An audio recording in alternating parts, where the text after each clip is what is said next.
Un cordial saludo, reiterando las buenas noches para todos, para todas, agradeciendo su presencia y acompañamiento en este nuestro encuentro de cada mes, en el evento que realizamos en el marco de Recreando la Historia, la Cátedra Julio Zuluaga, un trabajo que venimos desarrollando ya hace varios años entre la Academia de Medicina de Caldas y la Facultad de Ciencias para la Salud, Universidad de Caldas. Hoy es el encuentro número 64 y corresponde a la actividad número 4 del año 2023.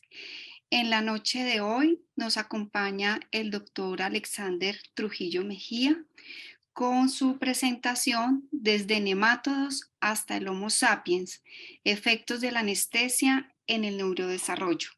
Yo me siento muy complacida de presentar al doctor Alexander en esta oportunidad. El doctor Alexander Trujillo Mejía es médico cirujano y anestesiólogo graduado de nuestra Universidad de Caldas, con especialización en epidemiología de la UNAM y máster en anestesia pediátrica, dolor y cuidados intensivos perioperatorios de la Universidad Internacional de La Rioja, España. Actualmente aspirante a doctor en el doctorado en Ciencias de la Salud de nuestra Universidad de Caldas, Facultad de Ciencias para la Salud. El doctor Alexander es profesor de anestesiología pediátrica y coordinador del posgrado de anestesiología de la Universidad de Caldas. Y también llevó adelante todo este proceso de registro calificado y adelanta también el de acreditación. Ahí vamos, doctor Alexander. El doctor Alexander también nos mencionaba que tiene un interés particular por la anestesia neonatal y las alteraciones del desarrollo ocasionados por la anestesia general. Actualmente desarrollando su tesis de doctorado sobre las transiciones de conciencia durante la anestesia general en el recién nacido a través del análisis de la conectividad cerebral funcional utilizando teoría de grafos. Bueno, esto es solamente un resumen muy puntual de toda esta trayectoria y formación del doctor Alexander. Adelante, doctor Alexander, lo escuchamos. Y de nuevo, bienvenidos a todos y a todas. Muchas gracias, doctora Claudia, por esa generosa presentación. Muchas gracias a todos los miembros de la Academia de Medicina de Caldas. Para mí un honor estar con ustedes. Vamos a hablar hoy de un tema que a mí particularmente de tiempo atrás me inquieta bastante, al punto de ser el origen del trabajo de tesis doctoral que estoy desarrollando. Quiero saber si en este momento me están viendo la pantalla. Estoy compartiendo pantalla. ¿Sí? Sí, doctor. Bueno. Entonces, como les decía, el tema de las alteraciones del neurodesarrollo es un tema bastante inquietante. Es un tema que ha venido generando mucha controversia y muchos focos distintos de investigación en los últimos años. Y en nuestro medio, digamos, somos pioneros en el desarrollo de ciertas metodologías para entender un poquito más los fenómenos de conciencia e inconsciencia durante la anestesia general y buscar a través de estos fenómenos explicaciones que nos sirvan para moderar o cambiar el paradigma actual de anestesia en recién nacidos principalmente. Entonces, sin más preámbulos, les quiero compartir esta información. No tengo ningún conflicto de intereses para esta presentación el día de hoy y la charla la he querido dividir o hacer en tres focos o núcleos de interés o tres ejes temáticos. Uno inicial con el que vamos a iniciar, que es netamente positivista, determinista, enfocado en los datos empíricos que existe a través de investigación clínica y de experimentación en animales. Luego seguiremos con un enfoque fenomenológico alrededor de la conciencia en el recién nacido y cómo la teoría de grafos y las redes neuronales se pueden modificar a través de la anestesia. Y finalmente uno más pragmático, hablando sobre algunos problemas puntuales que tenemos con la anestesia neonatal. Entonces, ustedes se preguntarán, ¿qué tiene que ver un nematodo, una lombriz, con la anestesia, con la red neuronal y la teoría de grafos, que adelante les explicaré, y con ciertos problemas del neurodesarrollo, por ejemplo, como problemas de aprendizaje, trastorno de déficit de atención, problemas motores, que con el transcurso de los años se han visto asociados con la anestesia? En el año 2016, la FDA emitió una alerta mundial sobre los riesgos que potencialmente existen cuando se administran medicamentos anestésicos o sedantes en niños menores de 3 años o en mujeres embarazadas durante el último trimestre de la gestación. El año siguiente, en el 2017, obligó a que 11 medicamentos de uso cotidiano en anestesia y en cuidados intensivos tuvieran una etiqueta de riesgo para la administración en este grupo poblacional. Para los medicamentos GABAérgicos, el sevoflurano, el desflurano, el isoflurano y el alotano, en el grupo de GABAérgicos para anestesia inhalada, el propofol, etomidato, pentotal y metoxital para GABAérgicos de uso parenteral con propósitos hipnóticos, y las benzodiazepinas midazolam y lorazepam. Y también para los antagonistas del receptor NMDA, como la ketamina.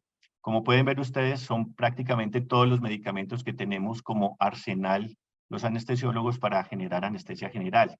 Estos medicamentos, como les decía, ya desde hace algunos años tienen esa alerta de riesgo para uso en niños menores de 3 años. ¿Por qué es importante este tema? Solo en Estados Unidos se calcula que alrededor de 6 millones de pacientes son anestesiados, menores de 18 años, son anestesiados cada año, y de estos 1.5 millones son menores de 1 año. Por lo tanto, a nivel global, pues se imaginarán cuántos niños están recibiendo anestesia en el periodo de edad donde son más vulnerables a estas alteraciones del neurodesarrollo que aparecen posteriormente en la vida. Y particularmente en Colombia, nosotros tenemos unos pocos centros especializados en la atención del neonato quirúrgico. Son menos de 10 hospitales que atienden exclusivamente población pediátrica, y hay una relación directa entre la experiencia y los desenlaces perioperatorios en niños. Luego, en nuestro país, por tener pocos centros especializados, especialmente en la Colombia profunda, estos neonatos quirúrgicos seguramente tienen peores desenlaces que en las grandes capitales de nuestro país. Como estamos en un ambiente de la cátedra de historia, yo quise traer algún recuento histórico en orden cronológico de algunos momentos importantes en el desarrollo de la anestesia pediátrica y que tienen especialmente relación con el tema que hoy estamos tratando. La primera anestesia pediátrica registrada la hizo el doctor Crawford Long en 1842 en Estados Unidos a un niño de 8 años para una cirugía de un gran artejo.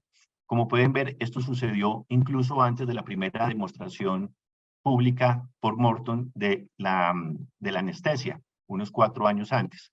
Morton, después de que hizo la primera publicación, desistió de anestesiar niños por una alta incidencia de náusea y vómito en ellos. Sin embargo, en la siguiente década, después de la administración de anestesia, se calcula que alrededor del 80% de los procedimientos quirúrgicos que se realizaban para la época se realizaban en niños menores de 18 años. Y la razón obvia es que pues no se dejaban hacer los procedimientos con facilidad sin el efecto de la anestesia. Y es así como Hannah Greener, en 1848, aparece en la historia como la primera paciente que fallece por una sobredosis de cloroformo. Eso fue en 1848 y motivó a que Joseph Clover en 1848 también desarrollara la famosa bolsa de Clover, con la que se dosificaba de una manera más precisa el cloroformo y se evitaba de esa manera estos desenlaces. Ese mismo año y durante los siguientes 10 años aparece una persona célebre en toda la historia de la medicina, que es el doctor John Snow, epidemiólogo y además anestesiólogo, que reporta en estos 10 años 186 casos de anestesia pediátrica, la mayoría de ellos menores de 1 año, y describe con precisión las diferencias farmacocinéticas en los periodos de inducción entre niños y adultos por tener un mayor gasto cardíaco y una mayor frecuencia respiratoria. Posteriormente, en el año 1882, Joseph Lister describe la necesidad de ayuno antes de cirugía para evitar la broncoaspiración, pero a la vez recomienda la administración de líquidos claros 2 horas antes de cirugía. Es decir, esa recomendación que todavía está vigente en nuestros niños viene desde el doctor Lister hace más de 140 años. Y en 1906, esto es muy importante para la charla, el doctor Santiago Ramón y Cajal describe las propiedades de comunicación entre neuronas a través de la sinapsis. Esto le mereció a él el premio Nobel de Medicina, junto con el doctor Golgi. Ellos se encajaron en una discusión porque Santiago Ramón y Cajal pensaba que la comunicación entre neuronas era a través de sinapsis, mientras que el doctor Golgi pensaba que era un sinsitio, como un retículo a través del cual se comunicaban las neuronas. Finalmente, cuando llegó mejores métodos de tinción, especialmente con plata, se demostró pues, que Santiago Ramón y Cajal era quien tenía la razón. También aparece en historia más reciente, en 1949, la doctora Virginia Apgar, que era anestesióloga dedicada a anestesia pediátrica, y es quien describe los periodos de transición entre la vía intrauterina y neonatal inmediata y la adaptación a ese nuevo medio a través del score de Apgar, que es ampliamente conocido y aún vigente. Y viene, yo diría que un periodo oscuro de la anestesia pediátrica a manos del doctor Gordon Jackson Rees, el mismo del circuito ventilatorio que se usaba en la época, porque él fue quien inventó la famosa técnica de Liverpool. En ese periodo de tiempo, desde 1950, se pensaba que el neonato no sentía dolor, motivo por el cual la técnica de Liverpool consistía en usar óxido nitroso y un relajante neuromuscular, en esa época curare, para las intervenciones quirúrgicas. En otras palabras, operaban al paciente sin ninguna inhibición sensitiva y solo relajado. En 1956, esto también es bien importante para la charla, el doctor Paul Erdos describe las topologías de las redes y describe cómo se comportan las conexiones de diferentes redes, esto es a nivel matemático, cuando se quitan o adicionan nodos de conectividad. Eso lo vamos a ver a continuación. Y a partir de ahí se desarrolla toda una teoría matemática alrededor de la teoría de grafos. Por fortuna, ya en 1980 aparece información bastante contundente sobre las vías nociceptivas de dolor en niños y se describe que incluso desde las 24 semanas de gestación el niño ya percibe el dolor y se abandona la técnica de Liverpool y aparece una técnica basada en opioides muy similar, si no igual, al mismo que se utiliza en adultos. O sea, se migró de esta técnica de Liverpool a un paradigma anestésico igual al de los adultos. O sea que a partir de los 80s, básicamente la anestesia neonatal es igual a la anestesia de adultos. Y eso también tiene unas implicaciones muy importantes por las diferencias en el neurodesarrollo que hay entre el periodo neonatal y la adultez sobre la administración de estos medicamentos, de lo cual también hablaremos adelante. Aquí aparece el primer animalito de la conferencia, que es el C. elegans, es un nemátodo, y es importante porque el doctor White en 1986 describe todas las conexiones neuronales de este nemátodo. Son 306 neuronas con unas 8.000 conexiones sinápticas y las describe una por una a partir de 20.000 fotografías de microscopía electrónica y fundamenta la conectividad del sistema nervioso central de este animalito a partir también de la teoría de grafos. En 2016, aparece la alarma de la FDA por las alteraciones del neurodesarrollo de las que ya le conversé, y en la actualidad hay un gran auge y teoría científica alrededor de la conexión cerebral a través de teoría de grafos usando neuroimagen. Se estima, por ejemplo, que en el año 2020 hubo más de 3.000 artículos científicos solo tocando este tema de la conectividad cerebral. Entonces, para abordar ese primer momento que les dije de la charla, vamos a hablar de qué evidencia científica con datos empíricos existe en diferentes especies y cómo eso nos ayuda a explicar las alteraciones del neurodesarrollo en los recién nacidos. Entonces, para entender un poquito estas imágenes, es muy importante pararse en esta línea de tiempo. Estas son las equivalencias que hay entre las diferentes especies en las etapas del neurodesarrollo temprano entre nemátodos, ratones, primates y humanos.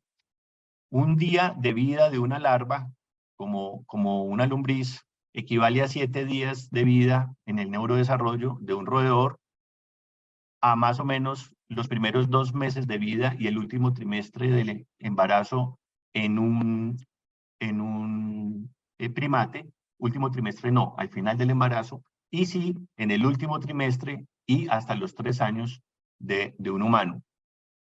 Entonces, con esa advertencia vamos a enfocarnos en este animalito, el Canorhabditis elegans.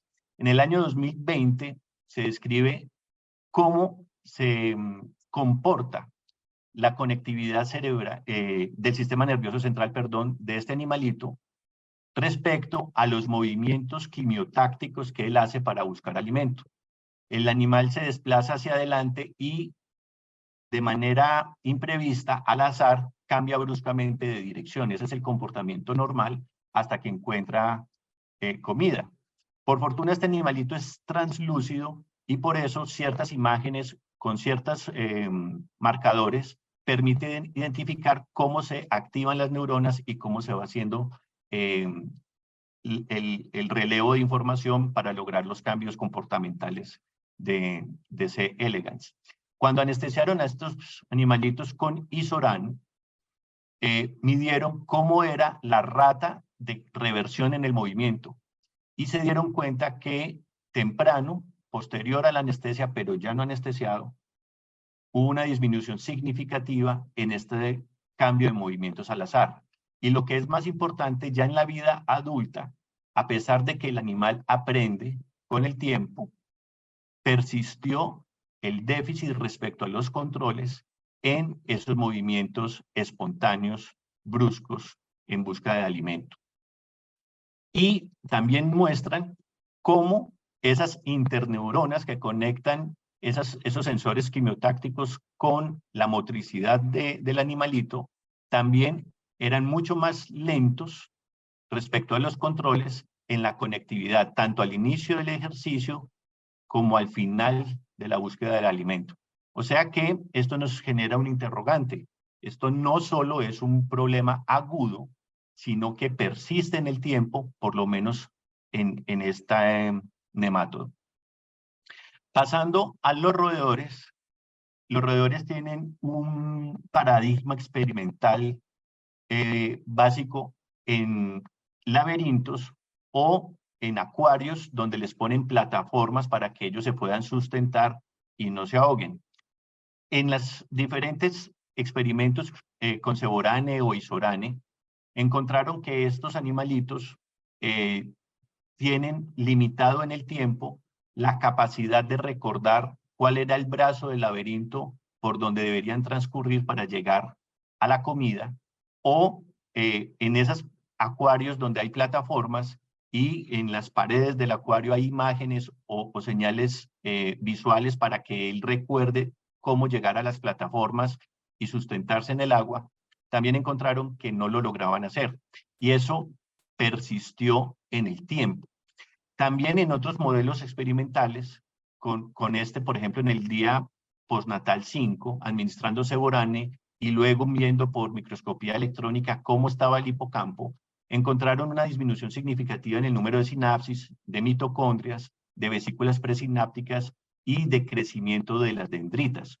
Y aumentó, y esto es muy importante para la charla, 70 veces la neuroapoptosis respecto al control. O sea que la anestesia general genera muerte neuronal 70 veces mayor de la esperada para esta edad.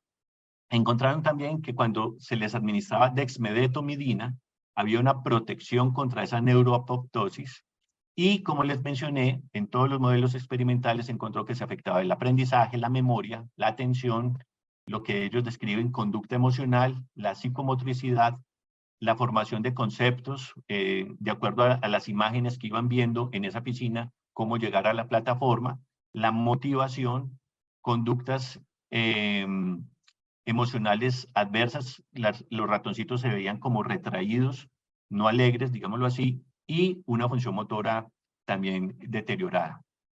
También encontraron que cuando se administraba Seborane durante la gestación, la expresión del gen para el canal de cloro, y esto es muy importante porque los medicamentos GABAérgicos como el Seborane o el Propofol actúan a través de este canal, tenían una alteración en la expresión de este canal de cloro.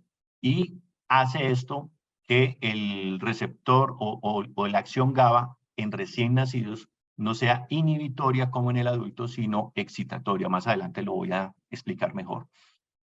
Muy bien, lo mismo sucede con la ketamina. También hay más neuroapoptosis. Esto es muy importante para explicar por qué un proceso agudo como la administración de anestesia puede tener efectos a largo plazo en el neurodesarrollo.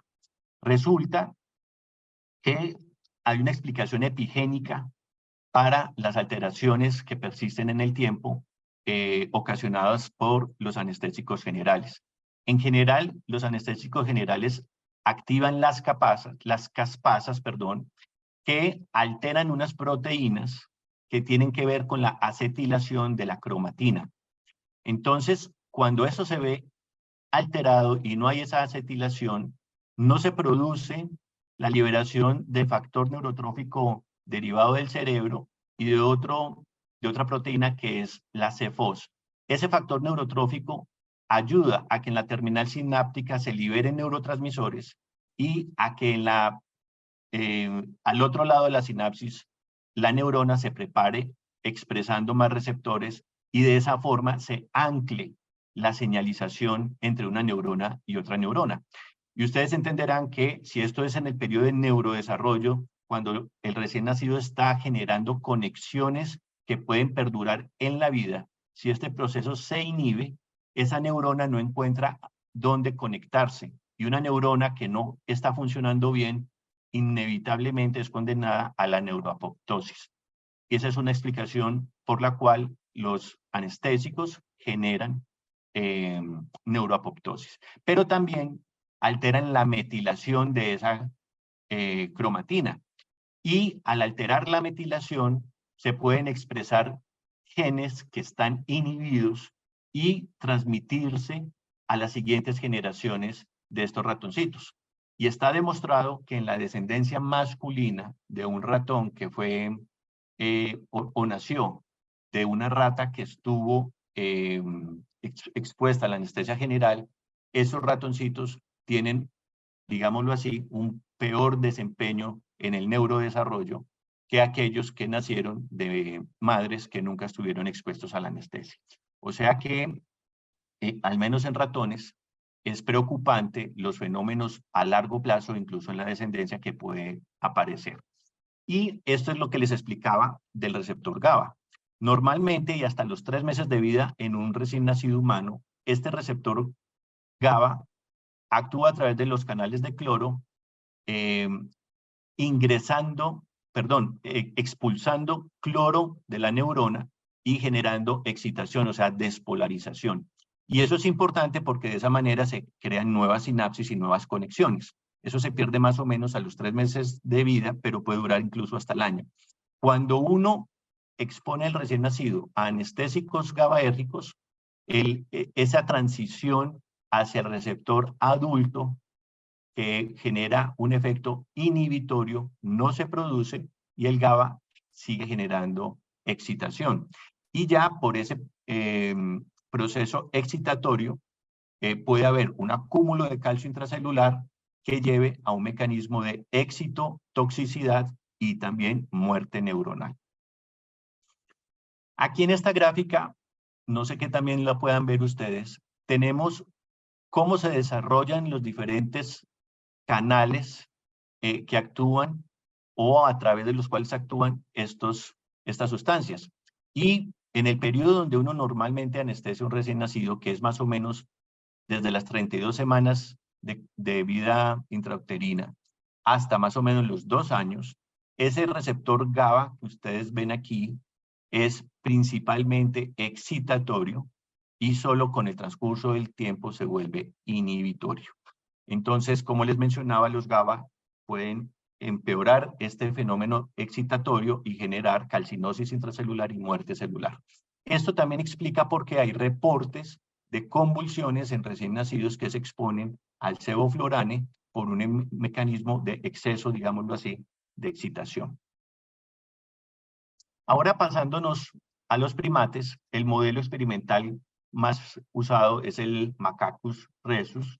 El Macacus rhesus es el mono a través del cual se describió el grupo RH, por ejemplo. Es el segundo primate que tiene resuelto todo su genoma. Y en estos modelos experimentales se anestesió a los monitos entre el día 6 y 10 de nacimiento, luego el día 14 y luego el día 28 con Seborane durante 4 horas. Y se observó qué pasaba a los 6 meses. Encontraron en estos primates ansiedad tras separación y volvió a aparecer, pero ya con Isorane, aumento de 13 veces de neuroapoptosis en corteza y sustancia gris, sobre todo de la neuroglía. Y la neuroglía es fundamental para los procesos de mielinización. Entonces volvemos al tema de que no solo destruimos las neuronas que están generando sinapsis, sino las que están generando mielinización. También sucedió con ketamina. Con la ketamina encontraron que a los 7 meses los monos no eran capaces de discriminar el color, la posición de los objetos, discriminar entre diferentes tareas. Hubo alteraciones en la motivación, por eso también describen que el aprendizaje de algunas secuencias no fue la mejor. Alteración en la formación de conceptos y estos también se mantuvieron en el tiempo. Estas tareas que se les pone a hacer a los monos con recompensas de comida han sido estudiadas y comparadas con humanos y se equipara más o menos con las capacidades de un niño a los 4 años. Entonces, si un mono de alrededor de los 10 meses de vida se compara con un niño, encontraremos que estas habilidades son más o menos iguales a las de un niño de 4 años. Y esta es probablemente una de las imágenes más dramáticas que les traigo en la charla. Estos son imágenes con marcadores de caspasas. En verde, a la derecha, ustedes ven un corte donde se ve la neuroapoptosis de la glía y en rojo la apoptosis neuronal. A la izquierda ven un corte de un mono de control al que no se le dio anestesia y a la derecha ven cómo la neuroapoptosis es dramática, generalizada, tanto de las neuronas como de la glía. Muy bien. Entonces, en conclusión, en estos experimentos que les acabo de decir, con diferentes medicamentos GABAérgicos y con ketamina, hay alteraciones en el aprendizaje, en la memoria espacial, en la memoria social, en la actividad motora espontánea, en la atención y en la adaptación al ambiente. Esto está plenamente demostrado en estos experimentos. Muy bien, entonces en resumen, ¿cómo se explican esos daños del neurodesarrollo? Porque hay una alteración estructural y también una alteración funcional. Esa alteración estructural se debe a daño en la mitocondria que disminuye la disponibilidad de ATP en las terminales sinápticas para la liberación de neurotransmisores, en daño del retículo endoplasmático que aumenta el calcio intracelular y genera muerte celular. Hay alteración en la formación y estabilidad de la sinapsis, la neuroapoptosis y la apoptosis glial que ya les mencioné, y también alteración de las espinas dendríticas para generar nuevas conexiones. Y desde el punto de vista funcional, hay una disminución en la expresión del canal de cloro, lo que lleva a excitotoxicidad por GABA. Hay disminución en la expresión del factor neurotrófico derivado del cerebro y de CFOs, que como les mencioné son importantes para el anclaje y mantenimiento de conexiones neuronales. Hay expresión de genes silenciados que pueden perpetuarse en la descendencia. Hay una orientación axonal defectuosa y alteración de la neurotransmisión sináptica. Este sería el resumen de toda esa evidencia de estudios en animales. Como consecuencia, entonces, tenemos una disminución en la velocidad psicomotora, déficit motor, compromiso motivacional, aprendizaje lento, alteración de la memoria, aumento de ansiedad por separación y un comportamiento de apaciguamiento en los animales. Esto parece ser que se evita o se revierte también en algunos casos experimentales cuando se utiliza dexmedetomidina concomitantemente con los medicamentos GABAergios. Bueno, y ahora en el Homo sapiens hay bastante información. Yo no quiero extender mucho la charla con todos los estudios, pero hay 3 estudios muy importantes que están referenciados en la literatura, que son el estudio PANDA, el estudio MAX y el estudio GAS. Estos 2 primeros estudios tienen el pecado de ser retrospectivos. Solo el estudio GAS fue prospectivo. El estudio PANDA se hizo en 4 hospitales de Estados Unidos y utilizaron grupos de hermanos cuyas edades diferían en menos de 36 meses. Uno de los hermanos recibió anestesia y el otro sirvió como control. Tuvieron que haber sido anestesiados antes de cumplir los 3 años y a ellos se les sometió a herniorrafia inguinal. Se evaluaron luego cuando tuvieran entre 8 y 15 años y el objetivo que se trazó fue medir el coeficiente intelectual. En total se usaron 105 pares de hermanos en esta investigación. La media de edades a la cual se intervino el paciente fue a los 17 meses, la duración promedio fue de 80 minutos y en general el coeficiente intelectual no tuvo diferencias significativas en este experimento. Recuerden, retrospectivo. El estudio MAX también fue retrospectivo, usó niños de menos de 3 años entre el 1994 y el 2007 y también evaluó el coeficiente intelectual a los 8 o 12 años de edad o entre 15 y 20 años de edad. Reclutó un total de 297 pacientes, a los cuales no se les hizo ninguna cirugía, 411, una sola cirugía, 380, y varias cirugías, 206 pacientes. ¿Qué encontraron? Que había alteración neuropsicológica con un odds ratio de 2.83 de estar, cuando se repartían estos pacientes entre los coeficientes intelectuales más altos, medios y bajos, había un 2.83% mayor probabilidad de que los pacientes operados estuvieran en el grupo de desempeño más bajo. Por lo cual, a pesar de que las diferencias de coeficiente intelectual no eran significativas, sí resultó muy llamativo que los de peor coeficiente intelectual fueran los anestesiados. El estudio GAS sí fue prospectivo y incluyó pacientes operados con más de 26 semanas de edad gestacional al nacer y se comparó entre los que recibieron anestesia general versus los que no recibieron anestesia general, sino espinal, y fueron sometidos a herniorrafia inguinal. El objetivo también fue valorar el coeficiente intelectual a los 5 años. Este estudio tiene el problema de que muchos pacientes desertaron. De los de anestesia general empezaron 363, pero solo incluyeron 205, y los de anestesia espinal empezaron 359 y solo terminaron 242. ¿Qué concluyó este estudio? Que no hubo una diferencia significativa en el coeficiente intelectual. Entonces, estos 3 estudios, con algunos problemas metodológicos, demuestra que aparentemente no hay alteración en el coeficiente intelectual de los niños sometidos a anestesia. También aparecen otros estudios muy importantes de índole ecológico, poblacionales, pero lamentablemente todos retrospectivos, algunos en Canadá, otros en Suecia, algunos más en Estados Unidos. En conclusión de estos estudios, para no detenerme mucho, los niños expuestos tenían mayor riesgo de alteraciones en el desempeño escolar, pero ese riesgo es pequeño en este estudio.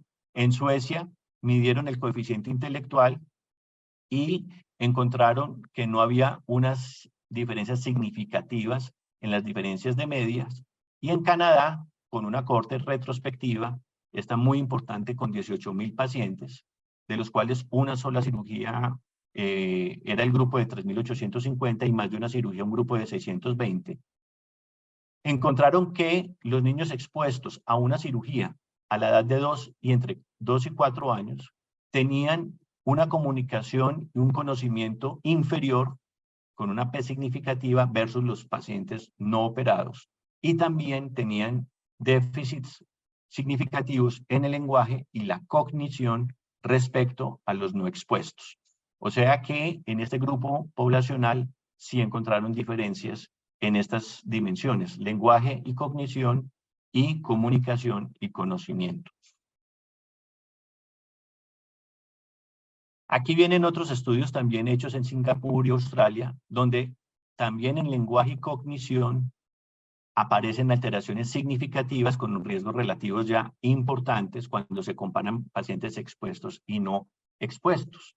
Y quiero dejarles esta imagen también muy importante, que son imágenes de tractos tomados a través de tensor de difusión, que es una variante de resonancia magnética, donde comparan bebés que estuvieron y no estuvieron expuestos a la anestesia durante el periodo neonatal.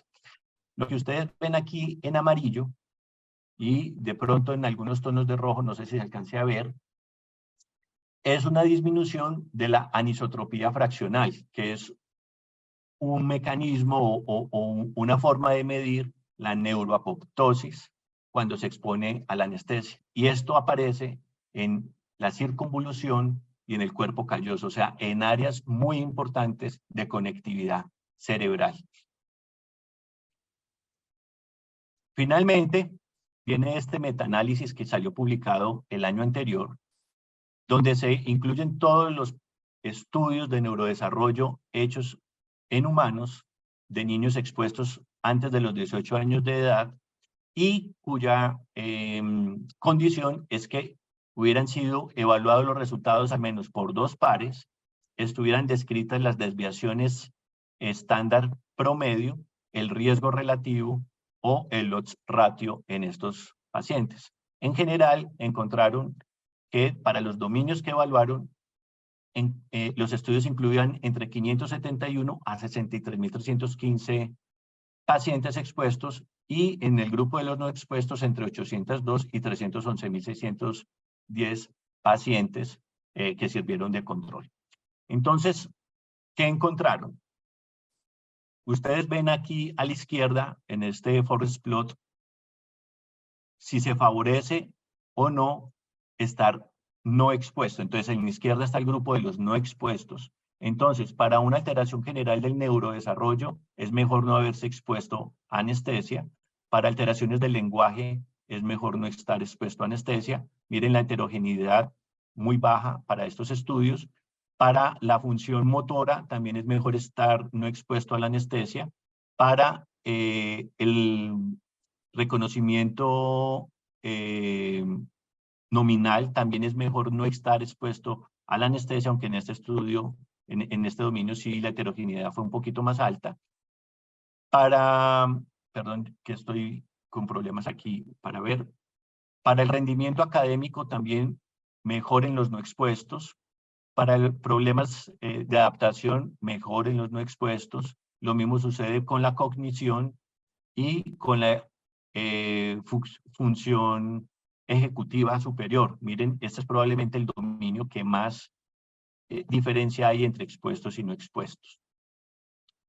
De igual manera, aquí en la gráfica de la derecha, el rendimiento escolar fue mejor en los no expuestos y en los demás dominios, para no extenderme mucho, hay una clara diferencia entre expuestos y no expuestos. Cuando miraron el riesgo relativo, también encontraron que aquí al revés, estar expuesto a la anestesia aumentó el riesgo relativo en alteraciones del neurodesarrollo y el hazard ratio también es mayor en los expuestos a anestesia y el riesgo relativo también es mayor en los expuestos a anestesia. Entonces, este metaanálisis, que es el más robusto hasta ahora publicado, demuestra sin duda que la exposición a la anestesia neonatal genera alteraciones del neurodesarrollo. Entonces, en resumen, en el Homo sapiens hay una alteración de la función ejecutiva, hay un pobre razonamiento no verbal, un compromiso en la función motora, especialmente la fina, problemas de comportamiento, mayor incidencia de trastorno de déficit de atención, no hay un mayor compromiso en el coeficiente intelectual, y el tamaño de este efecto es 2 veces más grande en aquellos niños que tuvieron múltiples exposiciones versus aquellos que no tuvieron sino una exposición. O sea que el número de anestesias cuenta para estos desenlaces. Y para algunos críticos de este problema, mencionan que como la duración de la exposición es lo que más impacto tiene en el resultado del neurodesarrollo y que la mayoría de anestesias pediátricas son cortas, pues uno no debería preocuparse. Pues en este artículo publicado en Pediátrica Anestesia, que probablemente es la revista más importante de anestesia pediátrica, encontraron que más o menos el 14% de las cirugías en menores de 1 año tuvieron una duración mayor a 3 horas. Y si nos olvidamos del paciente quirúrgico y nos vamos al paciente que está sedado en una unidad de cuidados intensivos neonatales, pues nos damos cuenta que el problema es significativo. También encontraron que hay una asociación entre el estado del niño a mayor asa, hay mayor tiempo de duración quirúrgica. O sea, tristemente, los pacientes que más enfermos están son los que requieren procedimientos quirúrgicos más complejos y de mayor duración. Por lo tanto, son los que más riesgo tienen de una alteración futura en el neurodesarrollo. Pasando a la segunda parte, y esto ya es un poco más breve, viene una explicación un poco fenomenológica de la conciencia a través de la teoría de grafos y del análisis de las redes cerebrales. Probablemente el autor más importante en este campo es el doctor Joaquín Fuster. Él es español, pero toda su vida intelectual y científica la desarrolló en Estados Unidos. Él menciona que la red neuronal es la base de todo el conocimiento y de toda la memoria. Tenemos alrededor de unos 100.000 millones de neuronas que generan más o menos unos 100 billones de sinapsis. Es un número astronómico. Lo quise poner aquí para que vean cuántos ceros tiene un cerebro, ¿sí? Y en esa red neurológica de la que estamos hablando, es donde se desarrolla toda la conciencia, todo el conocimiento que tenemos y toda la capacidad de amar, de sentir, de explorar. Es la red la que permite que eso suceda. Y por eso me pareció muy interesante traer esto y comparar cómo se comporta una red neuronal adulta con la de una red neuronal de un recién nacido, ¿sí? Adicionalmente, comparar cómo es una red neuronal con respecto a una red, por ejemplo, de Facebook o una red de aeronáutica o de conexiones. Entonces, para explicar el funcionamiento de las redes, probablemente lo más sensato sea entrar en la teoría de grafos, que es lo que están viendo ahí. La teoría de grafos la describió por primera vez Leonhard Euler, que es un matemático muy reconocido en matemáticas y en cálculo, y quien quiso resolver un problema que llevaba tiempo sin ser respuesto, perdón, sin tener explicación, y es el problema de los puentes de Königsberg, hoy en día llamado Kaliningrado, y es si es posible atravesar estos ríos de esta ciudad a través de 7 puentes sin repetir ningún trayecto a través de un puente que ya se transitó. ¿Sí? Esto, desde el punto de vista matemático en la época, fue un reto. Y lo que hizo Euler fue describir cada parte terrestre como un nodo y cada puente como una arista para buscar una explicación matemática de este problema. Y describió que era imposible hacer ese ejercicio del que estábamos hablando, porque para lograrlo, al menos solo dos de los nodos, perdón, tendrían que tener una conexión impar de aristas. Y como ven aquí, todos los nodos tienen conexiones impares. O sea, matemáticamente demostró que era imposible, pero más importante de eso, describió un método de análisis, que es la teoría de grafos, a partir de la cual encontrar explicación al comportamiento de las redes. Entonces, básicamente, ¿qué es un grafo? Un grafo es un dibujo compuesto por nodos y aristas que los unen. Cuando uno no tiene un vector, o sea, no hay una flecha que dirige, que nos explique de dónde hacia dónde se generó la comunicación, hablamos de nodos binarios. Y cuando hay un vector, hablamos de nodos ponderados. Eso no es tan importante para lo que vamos a hablar. Sin embargo, en la medida que yo añado nodos y aristas, la red se va haciendo más compleja, va creciendo y va requiriendo unos métodos estadísticos de análisis mucho más avanzados para describir el comportamiento de esa red. Esto, por ejemplo, se ha utilizado en psiquiatría para analizar el discurso, el lenguaje de pacientes con esquizofrenia, con trastorno afectivo bipolar y pacientes controles. Como ustedes pueden ver en el grafo de la izquierda, un esquizofrénico, si dibujamos cada palabra que pronuncia como un nodo y el discurso que une esas palabras a través de las aristas, podemos mirar que tiene una ideación muy pobre, tiene muy pocas palabras, ¿cierto? Y reverbera en las palabras. Es el comportamiento clásico de un esquizofrénico, mientras que un bipolar, por ejemplo, tiene fuga de ideas, ¿sí? Tiene un reguero de palabras dispersas, ¿sí? No tiene un núcleo temático aparente y tiene un discurso disperso y un pensamiento circunstancial. Eso lo podemos ver en la forma de este grafo. Mientras que una persona, digámoslo así, que está en sus cabales, tiene unos núcleos temáticos muy definidos, es capaz de ir y volver en ese núcleo temático y tiene como una narrativa más organizada.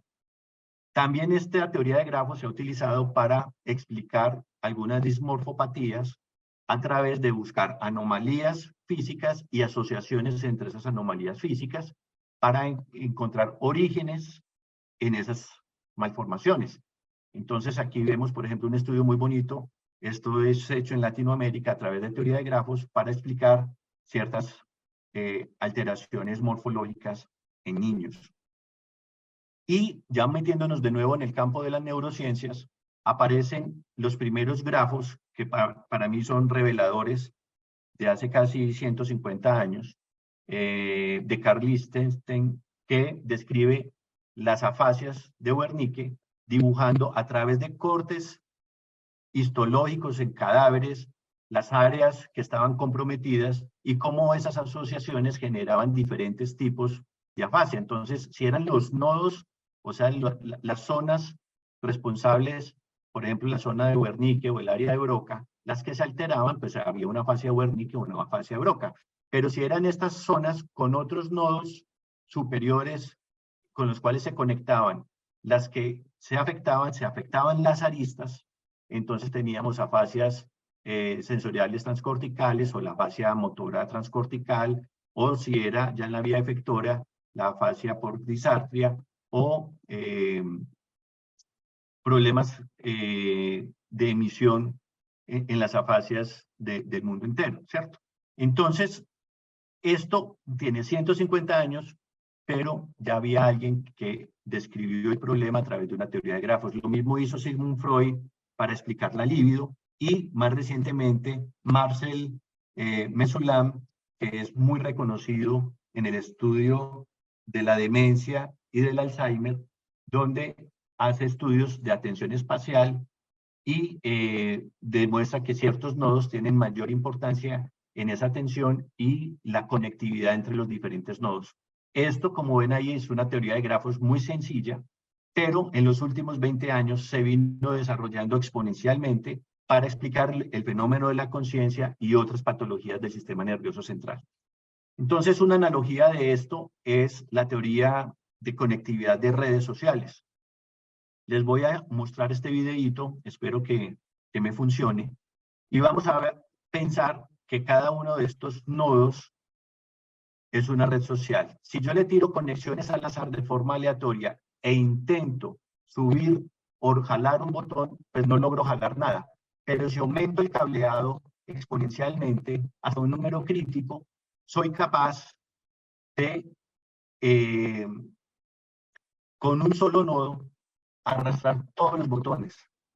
En otras palabras, si construimos una red con pocas conexiones, esa red será fragmentada, pero en la medida en que yo aumento las conexiones, esa red se interconecta mucho mejor. Ahora, si yo dispongo estos nodos en forma circular y genero conexiones al azar, la conectividad es deficiente. Pero si cojo un nodo y lo conecto con su vecino, esa red queda mucho más condensada, es una red regular, pero para yo llegar de este nodo al siguiente, voy a tener dificultades. ¿Por qué? Porque tendría que recorrer 1, 2, 3, 4, 5, 6, 7, casi 8 botones para llegar al destino final, si esto fue una red de comunicación. Mientras que si de una manera aleatoria desconecto 1 o 2 nodos por acá, suelto estas aristas y genero una conexión al azar, como estas que ustedes ven, y yo quiero llegar a este nodo desde este punto, pues esta red que estaba con una integración muy alta, pero con una baja conectividad, sigue manteniendo la integración, pero acorto el camino para llegar al siguiente botón. Este gráfico que ustedes ven aquí, este grafo, se llama grafo de mundo pequeño y es el mismo grafo que explica todas las redes complejas que existen en la naturaleza, ¿sí? Incluidas las redes sociales, las redes de aviación, las redes de fibra óptica para internet, las redes neuronales de el C. elegans, el nemátodo que vimos al principio, y del Homo sapiens. Entonces, viene una teoría que es un símil con las redes sociales, que es la teoría de los 6 grados de separación.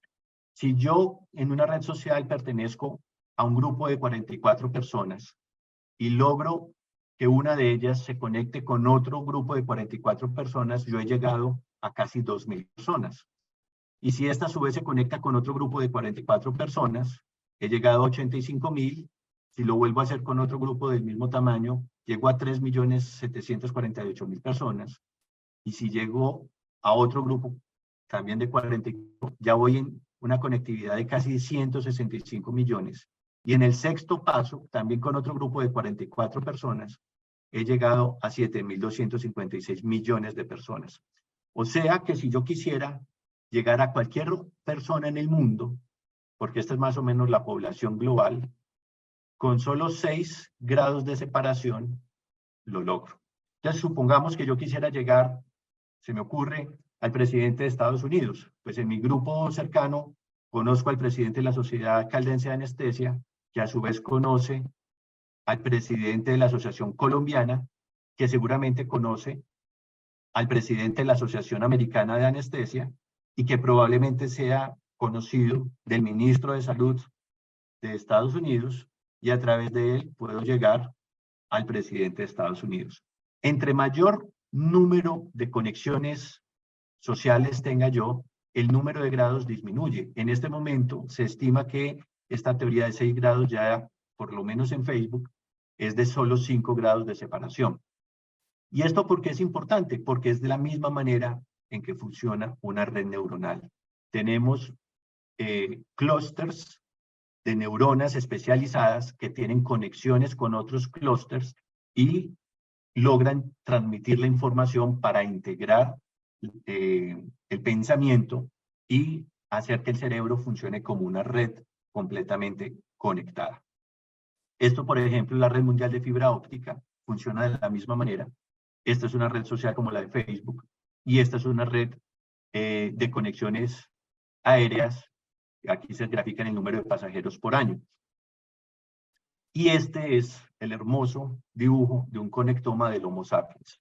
Como ustedes pueden recordar, esto se parece al círculo de botones que les expliqué, que están altamente conectados, pero tienen algunas conexiones al azar, y por eso el conectoma cerebral del Homo sapiens corresponde a un conectoma del mundo pequeño, igual al de cualquier red compleja como una red social. Y si graficamos esto topográficamente, digámoslo así, podemos encontrar ciertos nodos o clústeres especializados en el cerebro con conexiones que son muy importantes y que acortan el camino para integrar la red neuronal. Este es el conectoma de nuestra C. elegans, descrito por John White, como les mencioné al principio, a través de 20.000 micrografías electrónicas, donde encontraron 8.000 conexiones sinápticas en 302 neuronas de este gusano. Está totalmente descrita la conectividad del sistema nervioso de este animalito, y recientemente Nature publica que también se describió en hembras. Este era en machos, ahora se conoce completamente en hembras. Este es el conectoma del Macacus rhesus. Este es un plano cartesiano, una matriz donde un nodo se conecta con otro, y dependiendo de qué tan fuerte y qué tan grande es esa conexión, el círculo es más grande y el color es más intenso. Y esta matriz luego se pasa a un plano de la corteza cerebral y se puede graficar.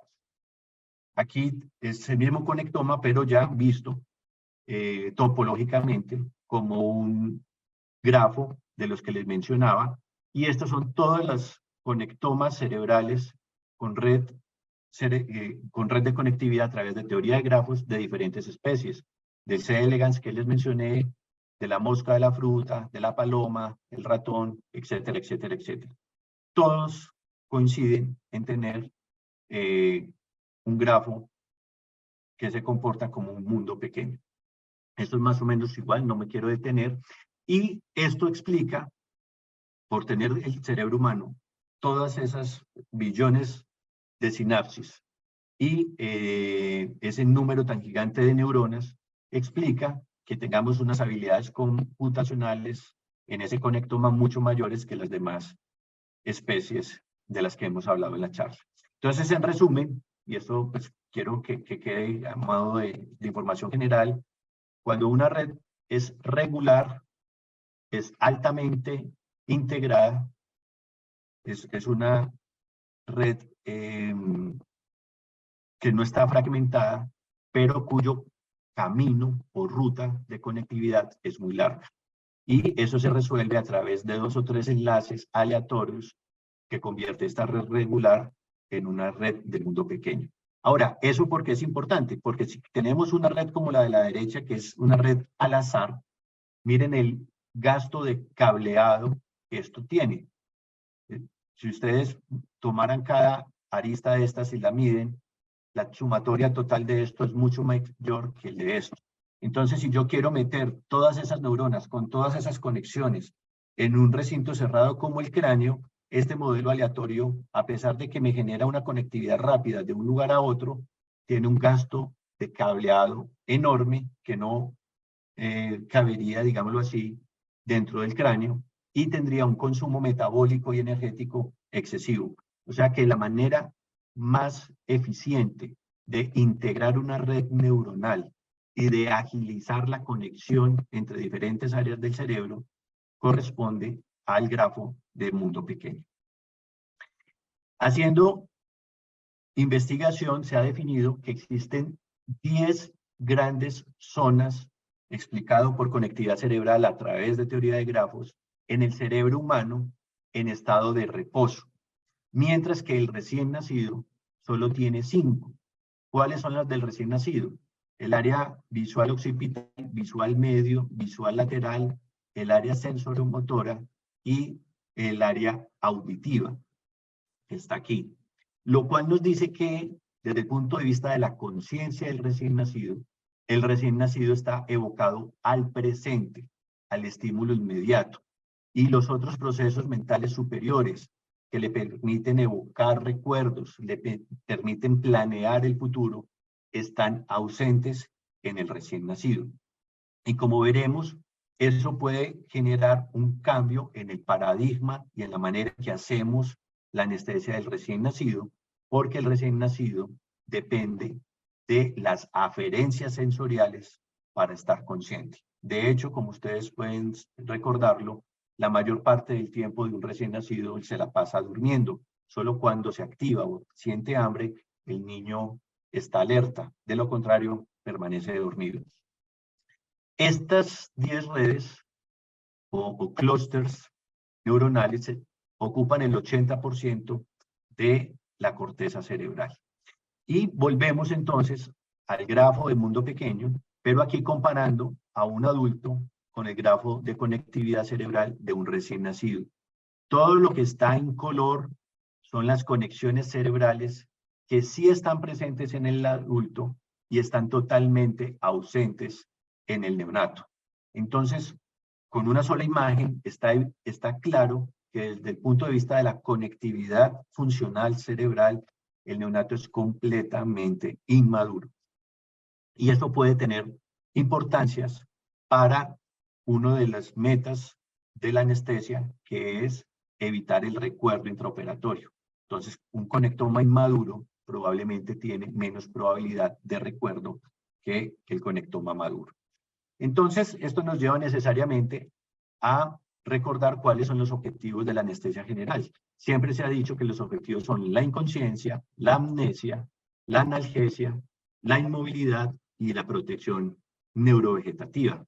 Sin embargo, empieza a aparecer la duda si es necesario buscar inconsciencia y amnesia en un recién nacido cuyo banco de memoria experiencial apenas se está construyendo y cuyo conectoma cerebral es tan inmaduro.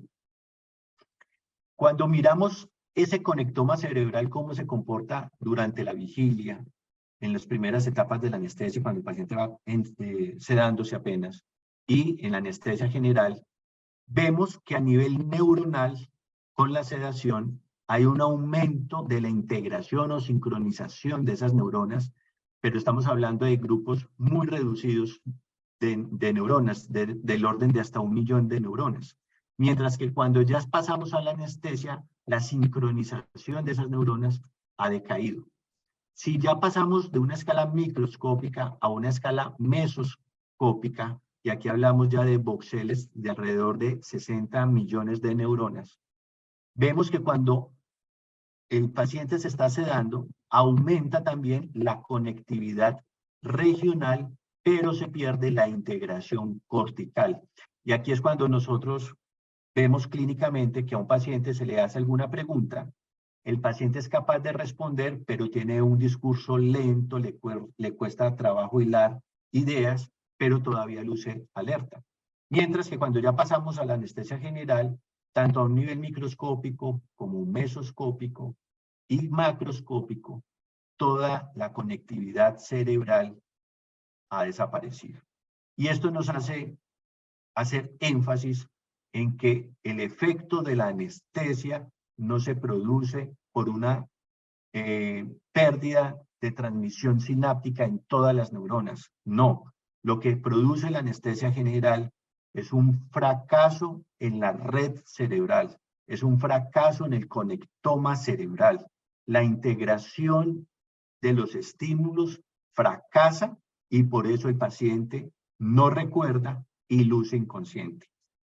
Hay experimentos muy importantes de esto, donde a un paciente que luce anestesiado, que no responde a estímulos, se le hace estimulación con luz o con sonido, y las áreas de visión y auditivas se encienden electroencefalográficamente, pero el paciente no recuerda y no tiene respuesta cognitiva frente a esos estímulos, lo cual demuestra que no es que se fracase por completo en la sinapsis y en las vías neuronales, sino lo que sucede realmente es un fracaso en la red, un fracaso en el conectoma cerebral.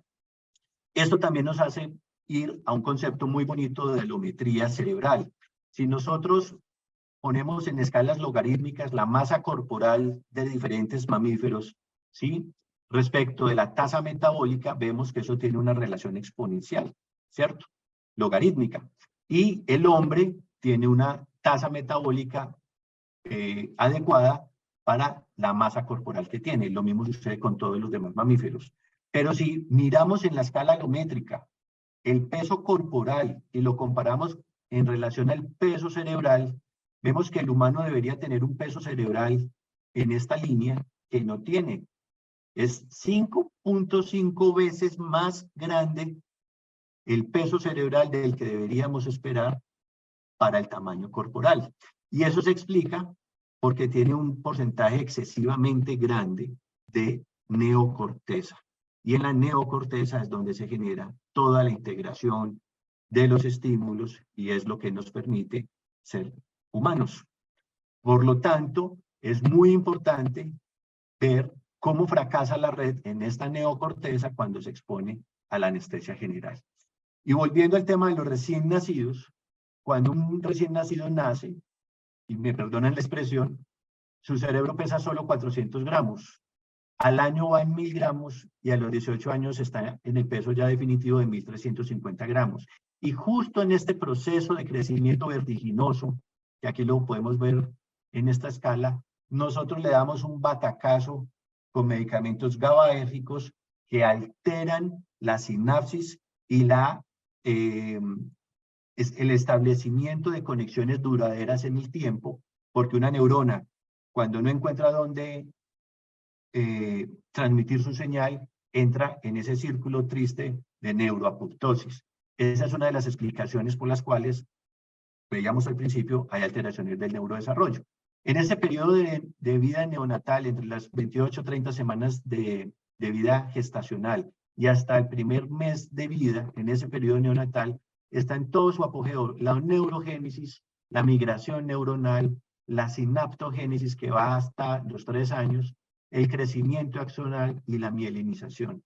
Por eso este es un periodo de tiempo en la vida de un recién nacido muy vulnerable, donde la exposición a los anestésicos GABAérgicos especialmente puede generar estas consecuencias negativas del neurodesarrollo.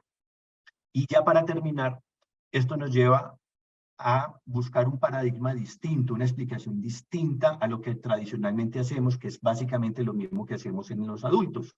¿Qué buscamos con la anestesia general, además de la inconsciencia? Ausencia de movimiento. Y resulta que, por ejemplo, para el Ceborane, para yo lograr efecto en el sistema nervioso central, pero en la corteza cerebral, necesito unas concentraciones milimolares muy bajas en comparación a las que necesito para inhibir, por ejemplo, la médula espinal, donde se integra el movimiento de retirada ante un estímulo doloroso. Es casi 8 veces más la concentración que se necesita en la médula espinal para inhibir esto respecto del que se necesita en la corteza cerebral.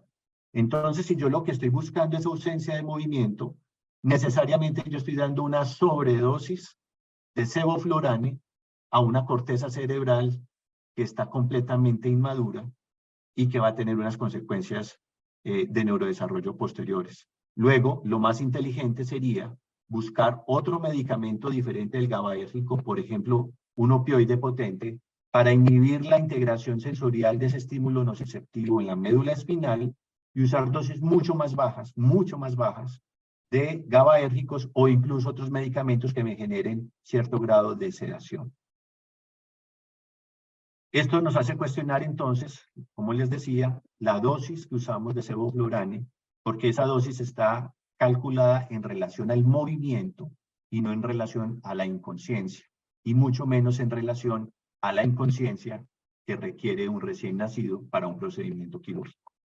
Otros dos problemas que son importantes es que no hay una relación entre las cifras de presión arterial de un recién nacido y el estado de volemia. Luego, en una cirugía, que el paciente tenga pérdidas sanguíneas, la presión arterial a mí no me sirve como un factor para guiar la reanimación o incluso las dosis de anestésicos que estoy utilizando.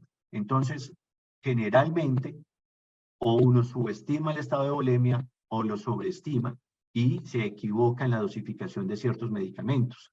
Y eso es aún peor cuando comparamos la precisión de un modo no invasivo de monitorización de presión arterial respecto de un modo invasivo. En la línea horizontal del centro ven la presión arterial medida a través de un método invasivo y 3 monitores diferentes para presión no invasiva. Y ustedes ven cómo es la dispersión de los datos. Luego, en cirugía neonatal, no tener una línea arterial conlleva a que las mediciones sean imprecisas y la toma de decisiones en cirugía también lo sean. Esto empeora cuando analizamos el comportamiento electroencefalográfico entre un adulto y un recién nacido. A la derecha ven un niño grande que tiene un conectoma mucho más maduro, similar al de un recién nacido, y ven cómo las señales electroencefalográficas muestran las bandas y la mayor, aquí en rojo, el mayor poder electroencefalográfico durante la anestesia lo tiene las señales alfa, ¿sí? Mientras que en un recién nacido, esa aparición de las señales alfa no sucede.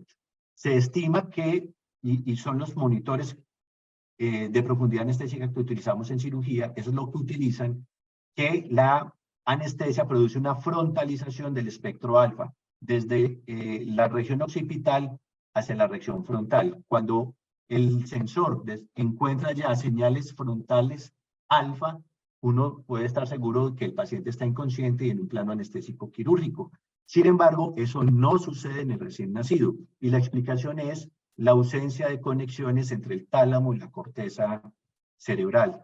Por ende, se cuestiona que uno tenga que anestesiar, por lo menos en la misma proporción que a un recién nacido, perdón, que a un adulto, la corteza cerebral de un neonato, porque es completamente inmaduro desde el punto de vista de la conectividad cerebral entre las vías del tálamo hacia la corteza cerebral.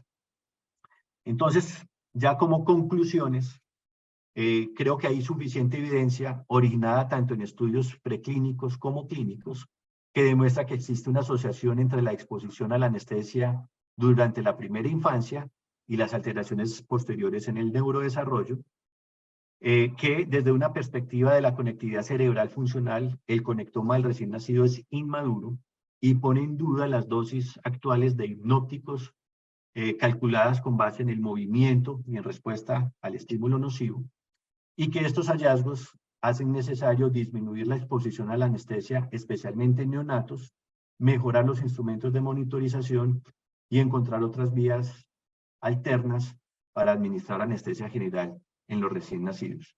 Esto obliga a tratar de optimizar los tiempos quirúrgicos, a redefinir cuáles cirugías sí son urgentes en el periodo neonatal y cuáles pueden esperar a un momento de mayor maduración en el sistema nervioso central, y a un trabajo en equipo entre intensivistas neonatólogos, cirujanos, pediatras y anestesiólogos pediatras. Para quienes estén interesados en la bibliografía que revisé para esta charla, les dejo este QR, ahí pueden descargar todas las referencias bibliográficas, y quedo atento a cualquier pregunta o comentario que ustedes tengan. Muchas gracias. Doctor Alexander, muchísimas gracias por esta excelente presentación y por compartirnos todo ese conocimiento frente a unos temas muy novedosos. Para su presentación el día de hoy, hemos invitado al doctor Mauricio Calderón que nos haga un comentario, y luego también queda micrófono abierto a quien quiera comentar algo más. Adelante, doctor Mauricio.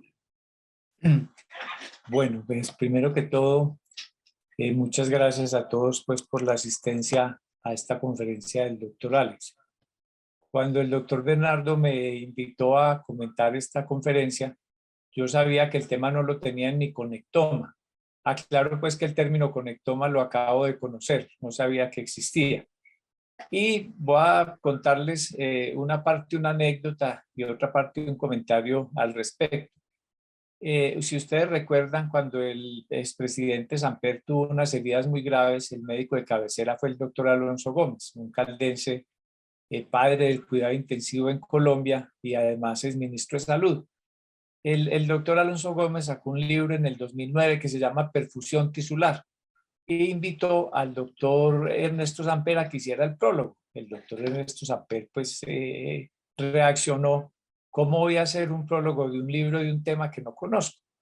Yo no quiero pasar como un ignorante atrevido o un erudito falso. Entonces se negó a hacer ese prólogo. El doctor Samper le dio una explicación, dijo: mire, el tema se trata, la célula primitiva vivía en un océano y cuando las células se agruparon hicieron un océano interior, de eso se trata el tema. El doctor volvió a protestar, dijo: quíteme ese problema, yo no puedo hacer ese tema, hasta que el doctor Alonso le dijo: vea, a usted lo salvó la vida la perfusión tisular, diga algo. Entonces es poner a comentar temas complejos cuando uno no los conoce. Bueno, de todos modos, para nosotros los anestesiólogos es un tema muy relevante que lo que nosotros hagamos cumple el principio: primero, no haga daño. Y en este caso tan sensible como es pues el cuidado de los niños pequeños y los niños que están empezando su vida, que está empezando su neurodesarrollo, tenemos la obligación moral de hacerlo cada vez mejor y de tener en cuenta pues todas las observaciones que se hacen al respecto. Definitivamente el alerta que lanza la FDA sobre el problema potencial de la anestesia, particularmente de los medicamentos y el neurodesarrollo, hay que ponerle cuidado. Ellos fueron un poco precavidos porque no dijeron: está demostrado que los anestésicos nos van a alterar el neurodesarrollo de los niños, sino que dijeron: puede alterar el neurodesarrollo de los niños. Está pendiente el resultado de un trabajo que el doctor no mencionó, que es de pronto de los más recientes sobre las conclusiones del tema, pero en la revista Anestesiology en el 2022 salió un artículo donde se hace la pregunta: hemos respondido la cuestión de anestesia y neurodesarrollo en los niños? Y la respuesta es: todavía no, pero tenemos, como decía yo, la obligación moral de ponerlo en el asunto de los estudios pendientes. Un comentario: usted mencionaba la era oscura de la anestesia, la década de los 50. Hay que ser justos con la época. En esa época los halogenados ni siquiera habían salido al mercado. El halotano es de 1958. Y lo que hicieron en los años 50 fue conciliar dos hipótesis que había: los niños no sienten, los niños pequeños, los neonatos no sienten, o los niños pueden sentir. Entonces vamos a irnos por un punto medio, que fue la técnica Liverpool.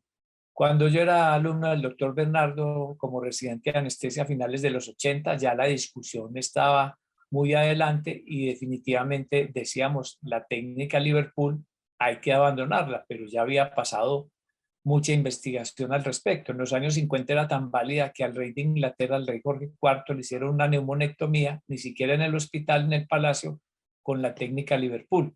Sobrevivió al procedimiento. Muy usados además pues para la época.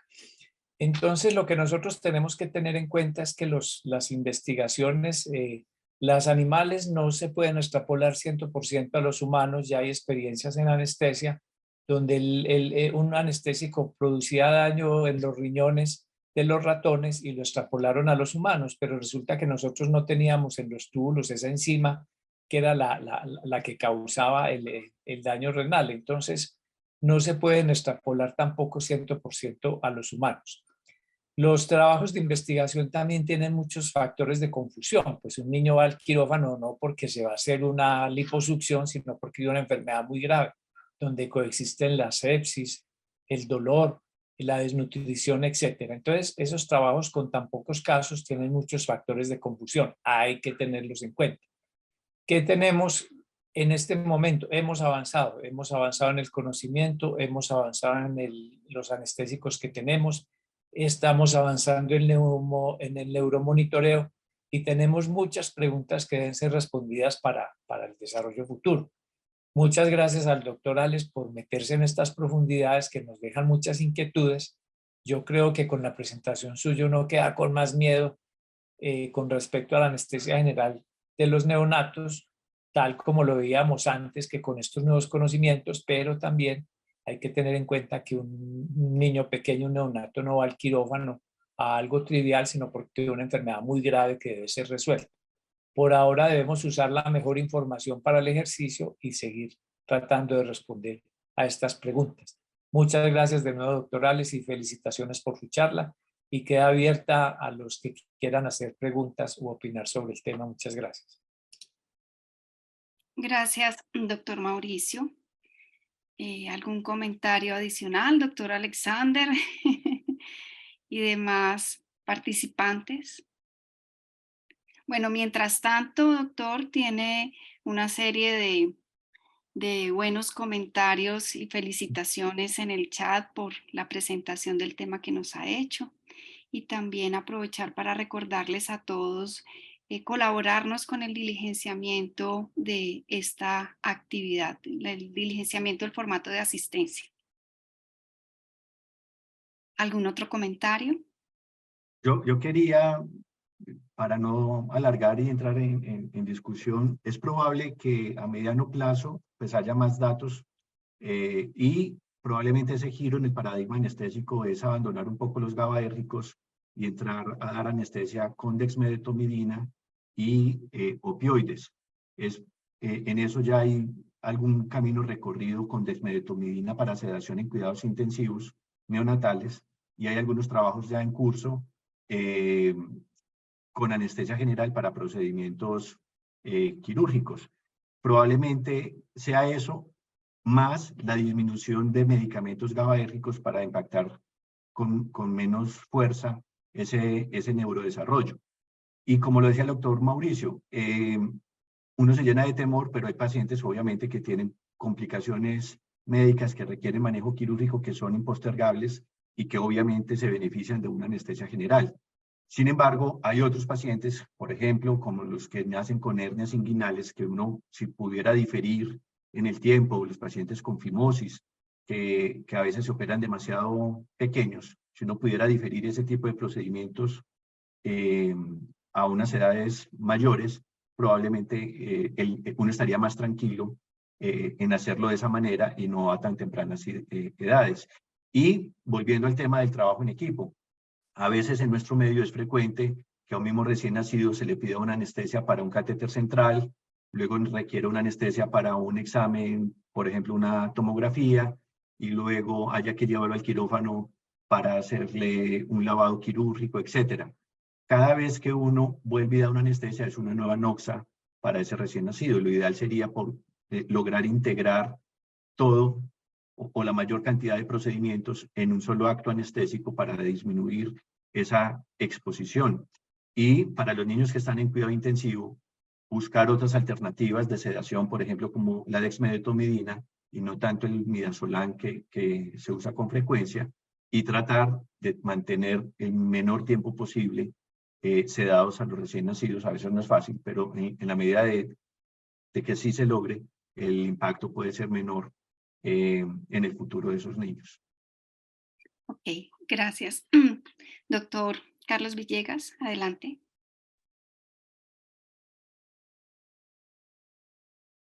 Bueno, muy buenas noches al doctor Alexander, pues felicitarlo por esa extraordinaria charla. Creo que nosotros que trabajamos en unidades neonatales y que pues también como lo ha mencionado el doctor Mauricio, pues la cirugía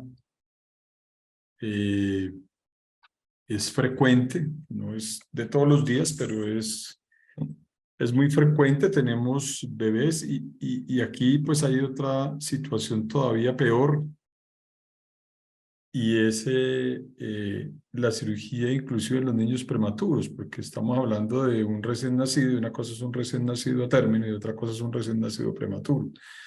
Creo que todavía pues muchísimo más grave el problema. Entonces creo que todo esto nos lleva y creo que un poco también la consideración de que hay algunas situaciones que son claramente quirúrgicas y hay algunas otras situaciones que no necesariamente son quirúrgicas, y ahí es donde nosotros tenemos que tener como ese justo análisis de cada paciente para definir realmente cuándo necesita o cuándo no. Hay unos que claramente sí, otros de pronto, como usted lo mencionó en algún momento, se podría diferir y esperar un poco más de tiempo para hacer procedimientos un poco más tardíos, que de pronto no va a tener un efecto importante en su neurodesarrollo.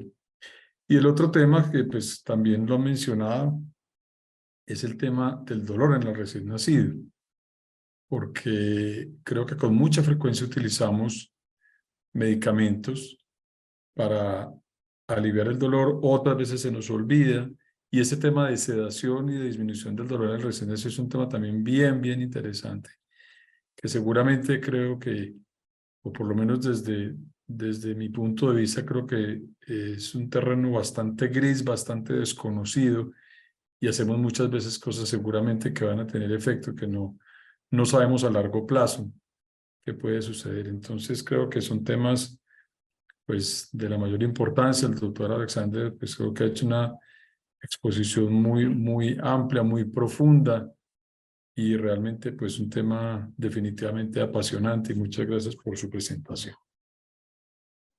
Gracias, doctor Carlos. Bueno, no veo ahorita solicitud de palabra. Recordarles entonces que, como siempre, el tercer jueves de cada mes estaremos aquí reunidos.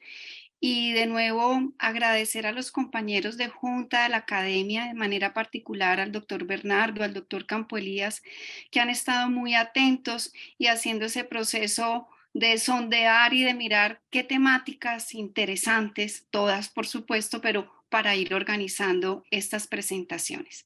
Así que hasta nuestro próximo encuentro, tercer jueves de cada mes. Muchísimas gracias, una feliz noche y un feliz descanso. Buenas noches. Muchas gracias. Gracias, Alex.